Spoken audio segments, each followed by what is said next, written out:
A pigeon that saved 200 men by flying blind. A horse that fooled scientists for years without saying a single word.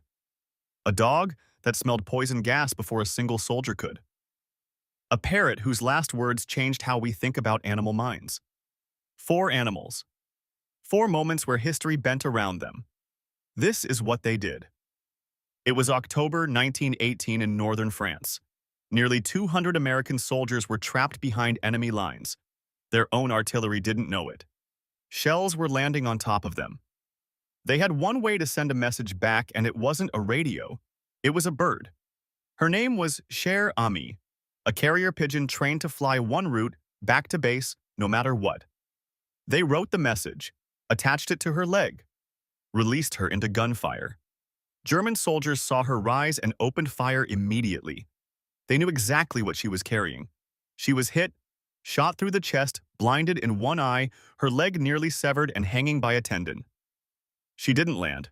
25 miles in under 25 minutes, wounded and bleeding and half blind, she kept flying until she reached the loft. The message was still attached, still readable. The barrage stopped. Nearly 200 men lived. They amputated what was left of her leg. She survived another year. When she died, they preserved her. She's still on display at the Smithsonian today. One leg, one eye, and a chest full of shrapnel that never stopped her. Berlin, 1904. A horse was doing math in front of crowds. Ask him 7 plus 5, and he'd tap his hoof, once, twice, all the way to 12. Then he'd stop. It happened almost every time. Newspapers called him a genius. Scientists came to test him. He solved problems in front of them, too. No tricks visible, no signals anyone could spot.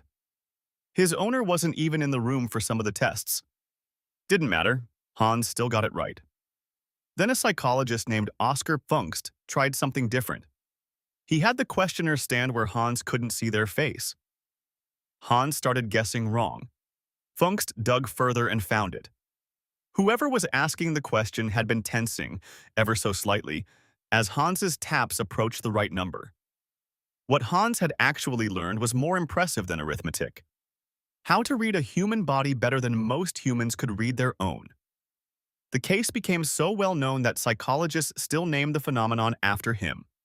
The clever Hans effect, when an experiment accidentally teaches its subject to read the researcher instead of solving the problem. An entire branch of scientific method exists today because one horse in Berlin was better at reading a room than anyone in it. A trench in France, 1917. A stray dog had wandered into an army training camp in Connecticut before the unit even shipped out. The soldiers kept him and smuggled him overseas in a coat. His name was Stubby. Nobody trained him for war. He figured it out anyway. He picked up the sound of incoming shells before the men did and warned them, barking, seconds before impact. Mustard gas has a smell, and long before the soldiers could detect it, he was already barking, already running through the trench, waking every sleeping man he could reach. One night, he cornered a German soldier mapping the camp and held him by the seat of his pants until American troops arrived. A spy caught by a stray dog. He was wounded by shrapnel, gassed once himself, kept going. By the end of the war, he'd met 3 presidents, been promoted to sergeant by his own unit, and become the most decorated dog in American military history. Nobody had taught him any of it. He'd simply refused to let the men around him die if he could stop it. 1977. A pet store. A researcher named Irene Pepperberg picked a parrot at random. She named him Alex. For 30 years, she taught him real vocabulary, colors, shapes, numbers. He learned over 100 words and used them. Ask him what color a block was, and most of the time, he told you correctly, even on objects he'd never seen before. That ruled out simple mimicry. When he misbehaved, he said sorry. When he wanted something, he asked for it instead of just repeating the word back. Scientists had long assumed animal minds like his worked on a much simpler level than ours. Alex made that assumption harder and harder to hold on to. In 2007, the night before he died unexpectedly, Pepperberg said goodnight the way she always did. He answered the way he always did. "You be good. I love you. See you tomorrow?" He didn't see tomorrow. But 3 decades of research built on what he'd taught kept going. A bird that flew blind through gunfire, a horse that read minds instead of numbers, a dog that heard danger before anyone else could, a parrot whose last words were kinder than most people's. None of them knew they were making history. They were just doing what they could for the people in front of them. Maybe that's the part worth remembering.